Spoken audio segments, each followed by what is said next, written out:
Hey, what's up? Rafi D is me, and I'm not your average gringo. But today, we're going to talk about 5 differences between living in the US and abroad. There'll be differences that are large and small. The important thing is to figure out what those differences are. This one I gotta say is pretty obvious. Number 5, wherever you go, there is going to be some sort of cultural difference. Everything from what's considered polite to customs, mentalities, and more. You could be someone coming from maybe a little bit more of a conservative country going to one that's maybe a little bit more secular and liberal, or vice versa. And also being sensitive to some of those differences will be necessary. You might be coming from a place where it's perfectly acceptable for a man and a woman to shake hands upon greeting, but going somewhere where it's not even socially accepted that they even speak.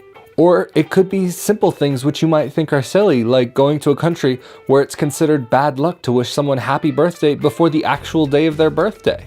There may be some things which you might find odd at first, but end up becoming a part of you and part of your own mentality. Number 4, food. For some people, it'll be a bigger issue. For some people, it'll be less of an issue. There's gonna be those sweets and candies that you grew up with, and maybe even snacks, that you're probably not going to be able to find abroad unless it's something simple like potato chips or Snickers bars. It's always great to be adventurous and try something new. I know for me, there's been a couple of foods that I've encountered that at first glance looked absolutely disgusting.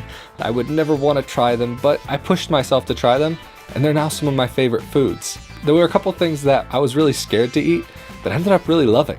But then there's a couple of other things like brain, heart, liver, lung, tongue. There are some boundaries that I just won't cross. There's just some boundaries that aren't worth crossing. At least I don't think they are. And I'm okay with not knowing if those boundaries are worth crossing. Number 3.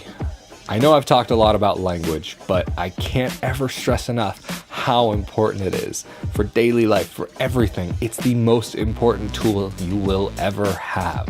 Sometimes learning the differences between languages can really help. If you come from the US and you decide to go to the UK, it's good to learn what words are different and what words have a different meaning. Just as an example, I was hanging out with a buddy of mine one time. He was Irish. We had just become buddies, didn't really know each other all that well, and I didn't really have an understanding of certain British and Irish phrases and meanings. We were at a bar one night and he said, "Hey, I need to go outside for a couple minutes. You want to go smoke a fag?" Where I come from, you don't say something like that, and it would probably be considered a hate crime. But what he meant was, "You want to go smoke a cigarette?" As soon as I heard him ask that, I said, "You want to go do what to a what?"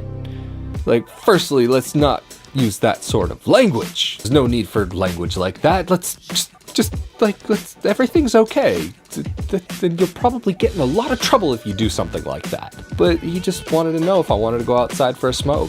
Or if you're going to a Portuguese-speaking country, the difference between European Portuguese and Brazilian Portuguese is pretty big. If you're learning a language that's very widespread, make sure you're learning the right dialect for where you're going. Number 2, what's normal is relative. It's hard to explain, but the longer you're away from your country, the better you're going to understand that. And number 1, you're the foreigner now. You're the guy who just got off the boat, so to speak. You're the one in a whole new world, learning things for the first time again. You're learning to walk again. You're learning to talk again. You're learning everything for the first time again. It's a very humbling experience. Trust me. Once you've been through some of the struggles that someone from another country goes through, you really have a different outlook on life. Because one thing you can't help from changing is your lifestyle. No matter where you go, you're not going to be living the same life that you had back in your home country. And learning something like a language, it only helps broaden your mind. I forget who said this, but I heard a quote: "Don't make fun of someone speaking English with an accent, because that means they speak at least one other language besides English." But anyway, that's it for this time. Rafi D is me, and of course, I'm not your average gringo. I'll see y'all next time. Later. Thanks for watching and subscribing. I hope you enjoyed this video, but for more content, be sure to check out that video right over there.